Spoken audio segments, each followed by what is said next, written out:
What's up, ladies and gentlemen? This is the Ibanez Obsession, and I'm here with... JoJo2251225. Yes, I'm here with the guy with the really long name. Anyways, today is the day of the second podcast. Yay! Because, we did a podcast before, and, we kind of got off topic. So hopefully... My phone is going off. So hopefully this, hopefully this podcast will try to stay more on topic. So anyways, Joe, tell them about the topic. Well, we're going to be, I guess, discussing the differences of offensive and defensive. Yeah, offensive and defensive playing, in Pokemon. Yeah. So one thing to note is my sister needs a new towel. Okay, so anyways, some people are interrupting. Okay, so the thing is, when you have a person that normally battles in, like, RU, and they go to OU, they tend to play defensively, because, RU is kind of like I guess people would call it a stally tier. But then when the people come down from OU to play RU, they play really offensively, kind of like Shofu does when he came to RU. Stuff like that. Yes. So, where do we start?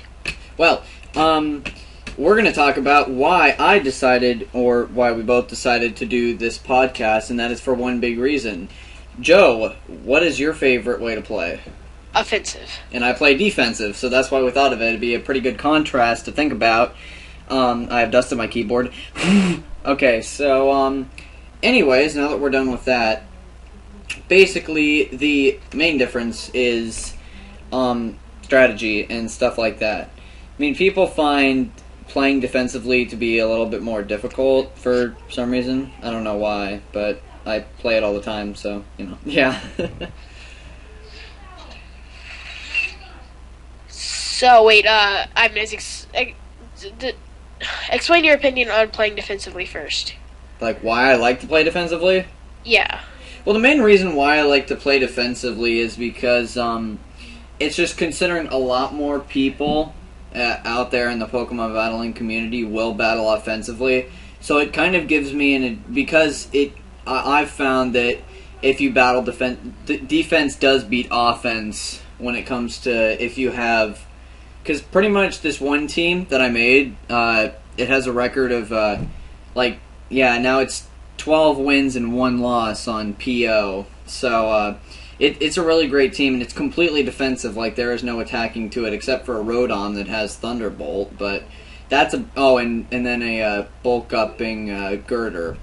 But anyways, the reason why defensive play seems to be more effective is it can just sponge hits and stall. Because stall is fun. I mean, you can take a hit and then hit back with a payback or something. But the only problem is with defensive playing is you're really slow, so you're kind of vulnerable to a lot of like if somebody sends in a revenge killer, it's just going to completely take you out, and there's nothing you can do about it because you won't be able to outspeed that revenge killer. So that's one disadvantage. Okay, and the reason I like offensive is because what I usually do is I take a baton passer, and let's say I'm using Togetic and my Alakazam. I usually just pass a nasty plot, and it just plows through walls. My Alakazam does not care if it's special or physical. It just destroys everything. Well, that sounds wonderful, Joe. Anyways, obvious physical tank Gligar is obvious. So I love Gligar because, I mean, even if it's, like, I'm going to say +1. It can still take a +1 Ice Punch. Or maybe even it depends on what Pokemon it is. I mean, if it's Mienshao, or even if Darmanitan, or a Stab Ice Punch, it could take a +1 Stab Ice Punch, because it has over 500 defense. The thing is, it's monstrous. So it's kind of cool. But, yeah. So, I have a list of Pokemon here that would be considered, defensive because of their, just the way they are. So I am going to pull that up right now as Joe tells us a story. Tell him a story, Joe. About what? I don't know. Tell him a story. I'm sick. Story done. Okay, right before this podcast, I 6-0'd someone. Well, I actually 6-0'd him because of the defensive properties of my Flareon. He was trying to pull subs. He had a substituting Sceptile, so I just went through with my Flareon and used because he had a subbing Pikachu and a subbing Sceptile. My Lava Plume breaks both of their subs, so basically his team was useless as compared to my especially defensive Flareon. Wonderful. So, here's some of the biggest. I mean, I'm just gonna go with RU at the moment, and we'll talk about UU and OU and stuff. Some of the highest, like, I'm just gonna say right now, like, okay, we're gonna go from physical walls to special walls and stuff like that. Okay, Steelix is probably a huge player in the RU tier as a physical wall. I mean, some people do try to make it special because it already has big enough physical defense as it is. It has base 200 defense. I mean, nothing's going to be taking that down in one hit. Then again, it does have sturdy anyways, so.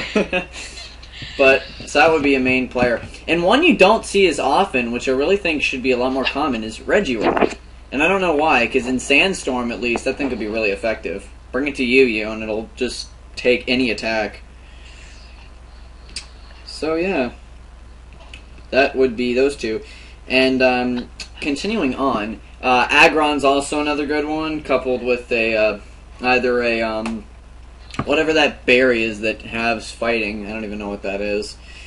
Either that or an air balloon. Those work pretty well with Aggron, and good lead and stuff. I don't know about Bastiodon. Some people like Bastiodon, but just has kind of pitiful HP, so not as big of a player. But I'm going to switch gears here and go to OU because Skarmory, probably one of the biggest physically defensive Pokemon that can take any physical attack that's not, even if it is super effective, it's still going to take it.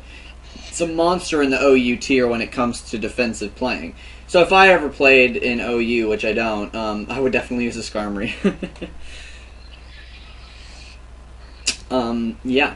And especially like, the Dusclops, Dusknoir, a lot of ghost types, or besides Mismagius at least, are typically defensive, which is actually pretty good because, especially for spin blocking and, stuff like that. Uxie, all those defensive Pokemon, they're great, Okay, so, yeah, Joe, now you tell them something, since I've been talking for the past 3 minutes.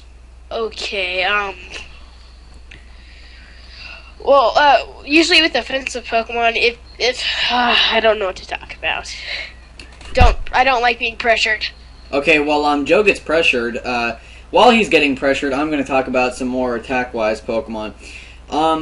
Some pretty big threats in the RU tier as far as attacking. Definitely would have to be around like Honchkrow and Gallade, Evire, stuff like that. Thank goodness with, and another defensive Pokemon, definitely Sableye, which is finally in Borderline 2. I was like, thank you! And same with Alakazam, that offensive Pokemon is now knocked out of the RU tier. To Borderline 2 it goes.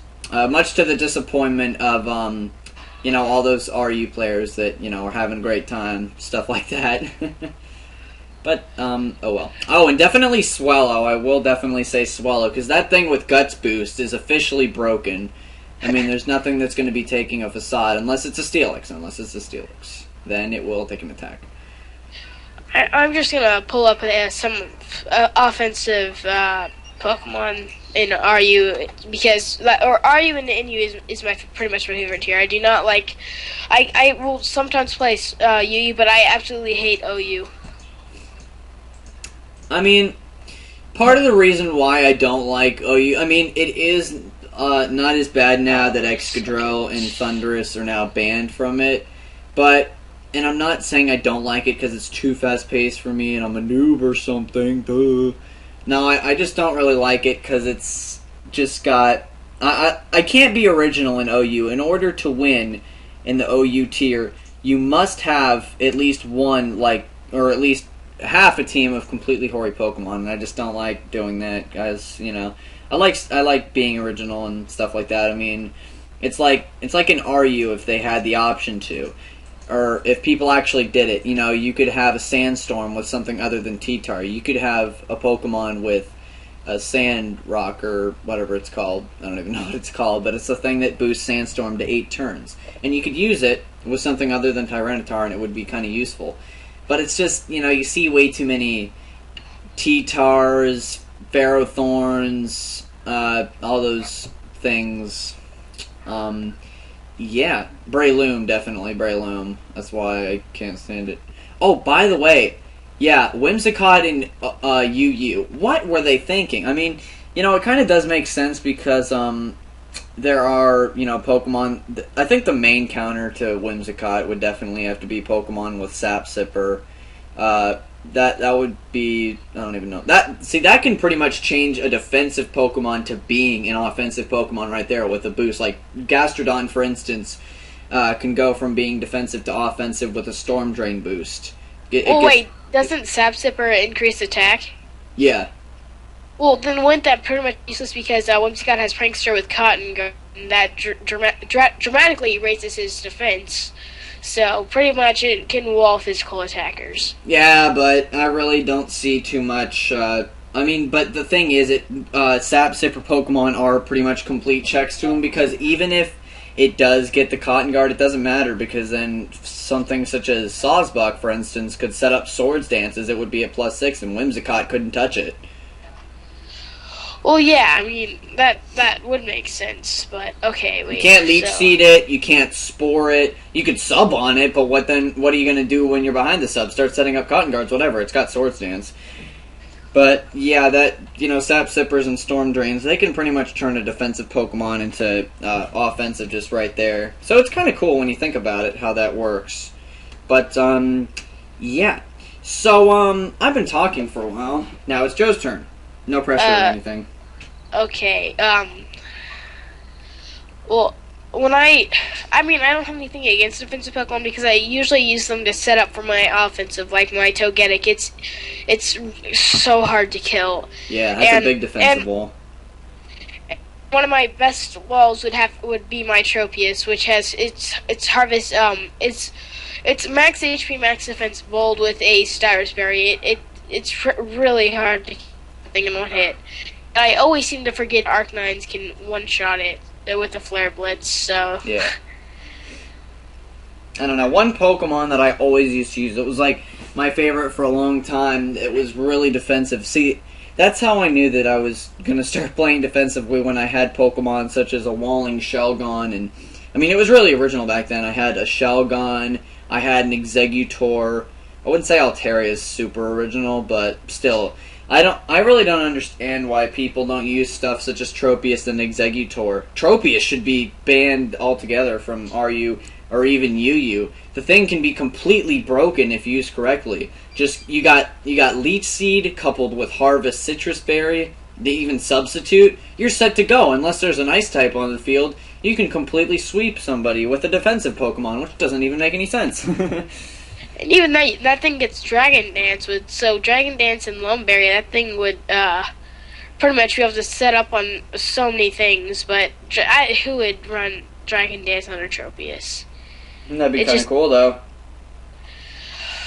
Oh, and one of my favorite physical attackers would be Crawdon with its adaptability boosted Crab Hammer. It hits so hard. Or Waterfall if you're afraid of Crabhammer missing. Well, that's why I actually run Waterfall instead of Crabhammer, because I'm way too worried about Crabhammer missing.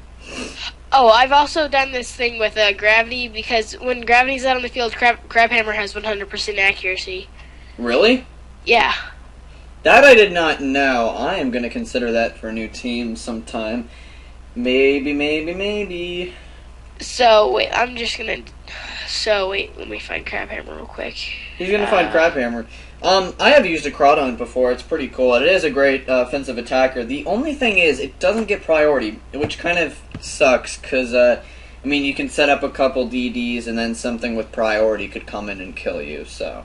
And if this thing had Sucker Punch, that would be Sucker Punch adaptability, that would be worse than Haunch Crows after a Moxie boost, even. Okay, wait a second. Let me just, I'm trying to find Crab Hammer. He's trying Okay, to, yeah, oh, and Crab Entei, too. Hammer. Entei is another big physical attacker in the RU tier. Yeah, a Choice Bandit, Flare Blitz, nothing's gonna be taking that very well. No. But the thing is, it does get outsped by quite a lot of other RU attackers.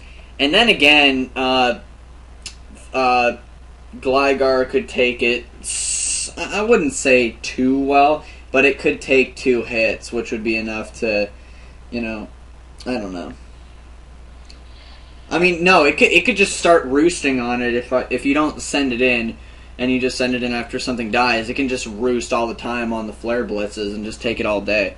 That is where defensive Pokemon have the advantage right there. But if you do have a team, or it's like 4-2 and my phone went off. If it's like 4-2 and you have 2 Pokemon in left, and both are weak to fire and they're defensive, well, you're kind of screwed. So that is a disadvantage of defensive Pokemon. It's all good though. It's all good. Well, right now I'm gonna just say what my least, the defensive Pokemon that I have the most trouble with would happen to be a Mandibuzz. I hate those things. They're really irritating, and I mean they just don't die. Yeah. Ibanez, what's your least favorite offensive attacker? My least favorite, like one that should be broken and or placed in a higher tier. Yep. I don't know. I mean, there's a couple of ones that people don't see coming that really are the underdogs of the tier. Like, I don't know, Emboar, actually. That thing's broken in Trick Room. Oh, dude, I've seen... any of you guys that have watched a ton of my battles before, you have seen me use a Choice Banded Entei in Trick Room. Dude, the thing is completely broken. It's like over 500 attack, 120 base power, stab to the dome. So nothing's going to be taking it. I mean, that's worse than Choice Banded Entei. It does have more attack. Maybe. I don't know. But it's just some of those underdogs that actually some people don't expect. Primeape is a good revenge killer. I'm trying to think of what my overall least favorite attacker in the tier is, but it's mostly the ones that people don't see coming, stuff like Hariyama's kind of cool. I've used a Hariyama before. I would have to say either Honchkrow or Gallade, because I mean, after a couple, okay, if Honchkrow got Dragon Dance, then everything would be dead. And Gallade, a Choice Banded Close Combat, is going to be doing a ton. Choice Banded Close Combat. Yeah, that Gallade is a pretty powerful Pokemon. I don't know, but that's why a lot of people do use Gallade over Gardevoir, even though I do think Gardevoir is cooler because I use it. But yeah, Gallade and Honchkrow are 2 Pokemon that are pretty broken. Another one, Absol, because especially if with Night Slash and Super Luck, the probabilities of getting a critical hit are like 50%. So, gotta get a Battle Armor Pokemon. And I also absolutely hate Pharaoh Seeds. And what the heck? Why can't I get Rapid Zone? Its sprite is spinning. I know. I mean, a lot. That is. Oh wow! I actually forgot to mention Pharaoh Seed as a defensive Pokemon. But anyways, I can't say I hate it because I have used it before, and it isn't that hard to take out. I mean, it does have 2 weaknesses to fire and fighting, and I always carry at least one of those. Maybe I'll have a Flareon, maybe I'll have Hitmonlee. I don't know, but I always find a way to deal with them, so I guess I don't have a problem with Pharaoh Seeds as far as that goes. But Entei, that's just an issue. I don't know about other defensive Pokemon. Let's take a look at special defensive Pokemon. How long has this podcast been going on? Oh my gosh. Dude, I haven't been timing it. Dude, by the time we're done, it's gonna say like 40 minutes, and I'll be like, oh gosh, this is gonna take forever to upload. Hope you guys aren't getting bored by this point. I can guarantee you most people have already left it right now. Okay, if you guys are watching up to this point, then we respect you. Oh gosh, Blissey. Well, hey, Cress is gone now, so I can't complain about Cress being in the tier anymore, but that thing was messed up, to say the least. And it's just, after that Cress gets calm minds, it's, I was scarred on PO by a Cressla. It was not fun. Yeah, it just doesn't die. That's the problem. But dude, Blissey has higher special defense than Cresselia and has over double the HP. So the problem is its physical defense. If it had better physical defense, Blissey would be Uber. It would belong in Uber just right there. Hey, Shuckle. Oh, Shuckle's HP is just terrible. Dude, imagine if Shuckle had an evolution. Eviolite Shuckle. God. Oh, Regice. Regice can actually take, it can still take physical attacks pretty well. It does have 100, physical defense. So it's not terrible. Yeah, pretty much. I don't know. Tentacool. Anybody remember my Eviolite Tentacool? It failed. When was this? Like 4 battles ago. Ledian. Who uses that thing? That thing kind of fails, but I'm tempted to use it because I like the design of it. Just looks kind of cool. Yeah. Milotic, Tentacruel, Mr. Mime. Oh my gosh, Mr. Mime. Filter! Well, we need to talk about something for the next 2 minutes because the podcast is going to have to come to a close, ladies and gentlemen. At least the ones that are watching right now. Volbeat. Doesn't that thing's Dream World ability is like Prankster, right? Yup. Tail Glow Baton Pass. That seems like it could be easily broken, or Focus Sash, Tail Glow Baton Pass like an Alakazam or something. I really don't have a problem with it, mainly because, well, at least one Alakazam's gone, and 2, because I always carry a Phaser on my team, and at least on my defensive team I have a couple. So, a goodbye. So I don't have a problem with those, mainly because they can't attack me at all, so I can send it in on the turn that it tail glows, and then as it uses Baton Pass, I'll just roar it away. So, yeah, Volbeat's not a problem. The reason why Sableye was a problem was because, Volbeat doesn't get any reliable recovery. It doesn't get Roost, it doesn't get Recover. I mean, it does get Rest, but Chesto Resto. But, I don't know. Sableye was just like Will-O-Wisp, Taunt, Recover, Substitute sometimes. So it wasn't gonna die anytime soon. It was just too broken. I never thought Sableye would be so successful before, but after Prankster was released, people found a way for Sableye to finally be used. Congratulations, Sableye. You did work. Anyways, Joe, yeah, you talk about something for the next minute while I go get a snack. Well, while he's going to get a snack, I'm just going to continue to blab on about adaptability, Crawdon, because if you can get, like, a Dragon Dance off, that thing will pretty much just sweep.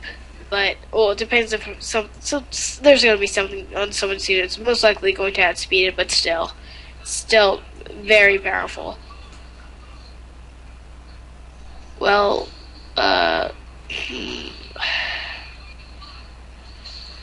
silence, I guess. Oh, and I'm just going to talk about my favorite defensive Pokemon right now, and that would be Probopass. That thing is just broken, even though its HP's like its base HP's only like 60. It's just extreme. Well, it's not really broken. It's just my set is like a Thunder Wave, Stealth Rocks, Pain Split, and and Power Gym. So yeah, it's really awesome. Oh, it sounds like he's back. Indeed. So I got a snack and stuff. Got my all natural veggie sticks. Not really. It is now 9 o'clock, and well, it is time to end the podcast. So anyways, if you guys did watch to this point, then you win a special prize. Maybe. Internet cookies. Yay, internet cookies. Sure. I don't know what I'm gonna do for you guys. Dude, this thing has been like, I'm pretty sure it's like 25 minutes now. Gosh, this is gonna be a pain to upload. But you guys are going to get it, and, there's my weekend surprise. Yay! By the way, I lost my R4, so this sucks. The good news is I do have a stockpile battle for Monday, so yay! I know what we can do. We could, just slip in, in a set for Pokemon or something. Yeah. So, anyways, guys, this is the Ibanez Obsession, and he's not saying his name. JoJo2251225. And we are signing off. He's also sick. Thanks for being here, Joe. Yes. Indeed. Adios.